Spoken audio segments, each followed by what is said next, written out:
So, Jimmy, Yes, sir. congratulations. You want to bump me, right? You're a bump guy, right? Definitely bump guy. You Yeah. used to shake years ago, Years ago, before COVID. before COVID. I remember Yeah. shaking your hand. So you and I started around, I was a little after you, but you're celebrating 50 years. Yes, 1975 in New York City.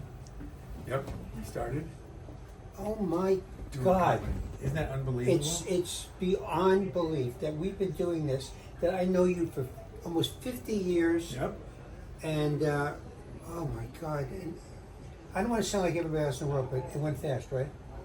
So fast, Mark. It's unbelievable. Yeah, Yeah. yeah. 50 years. Yeah. So, what have you learned in 50 years? Oh. Material would be better than talking to the audience. Huge mistake. Yeah. Have you ever met a? Because I know you didn't get married, but did you ever meet a woman in the audience from all your years of talking to people? Oh. Yes. Never quite worked out because once I learned where she was from, the conversation was over. So what is like? Did you ever have? Because you talked to the crowd. What do you do if they don't want to? If they're not giving you anything? The trick is to just acknowledge it, or just to be honest on stage, because that's what gets laughs, is being genuine on stage. Right. The moment I'm false, or I try and repeat a joke that I've done at a show 2 weeks before that I thought I can kind of force in there, they sense it immediately. They do know. The audience knows if you're not being genuine. Jonathan Winter says, "Just tell the truth and they'll laugh." Oh. That was his thing. So for a young comedian who's just starting out Yeah. and he wants to work in doing stand-up for the next 50 years, what do you got to say to him? Wow. Or her? Go out every night. That's what we did in New York. That's what we did. That's the advice I give to comics, is that's how you get better, is every night in the clubs. And even when they're not putting you on, just hang out there, and someone will not show up one night and you'll get a chance. Right. And that's how we got better, and all of a sudden got stage time in New York. We used to do a place called Folk City, Mhm. and it was a club where Peter, Paul, and Mary, Bob Dylan started, all these people. Yeah. And the audience every week was the same audience of all performers.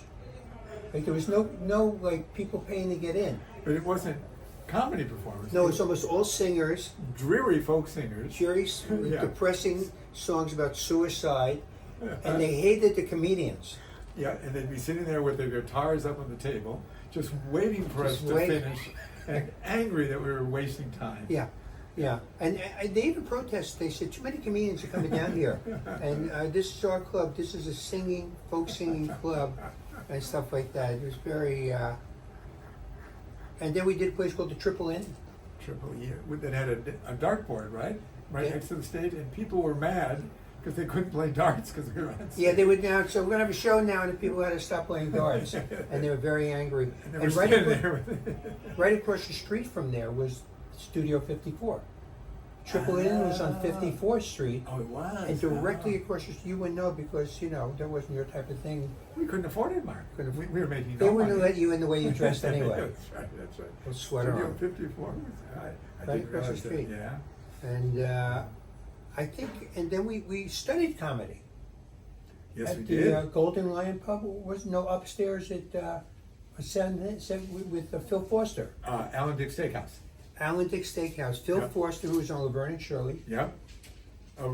Yes, right? Yes. He saw me at Alan Dick's one night and said, "You really need help." And then he gave us free classes, and one Tuesday he wasn't there, and we called his house, and he said, "Oh, he went to California to do a TV show." And it was Laverne and Shirley. He played the father on Laverne and Shirley, and revived his career. But was so generous to us to teach us He did. comedy. He did. He was For great. free. Yeah. He was just great. He really cared about young comedians. Talk about you need help. Do you remember when I sent you that card from the psychiatrist? Remember that? I do. Why don't you tell me what I happened? do. So I checked my mail one day. I get a card from a psychiatrist saying, "You really need help," and there's a card from the psychiatrist. And I go, "Gee, they saw my act and thought I really need help." And of course, it was Mark. Right, some psychiatrist after a show, he gave me, he said he was a psychiatrist. I said, do you have a card? He gave it to me. So I wrote a little note to Jimmy. I was in the club. I saw you act. You're really a sick person and you need mental help. And I put the card in there, real card.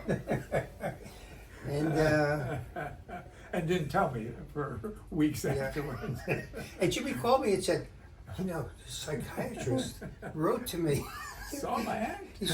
He thinks I'm a sick human being. You two love to play pranks on each other? We did. Oh, well, Mark was really the prankster. I love the pranks. But they were safe pranks. We didn't do anything to hurt anybody. So it was all good. So anyway, let me wish you the best. 50 years. 50 years. You too, Mark. 50 I wish years. you another 50. And 50 years of friendship. 50 years of friendship. And we picked a great profession.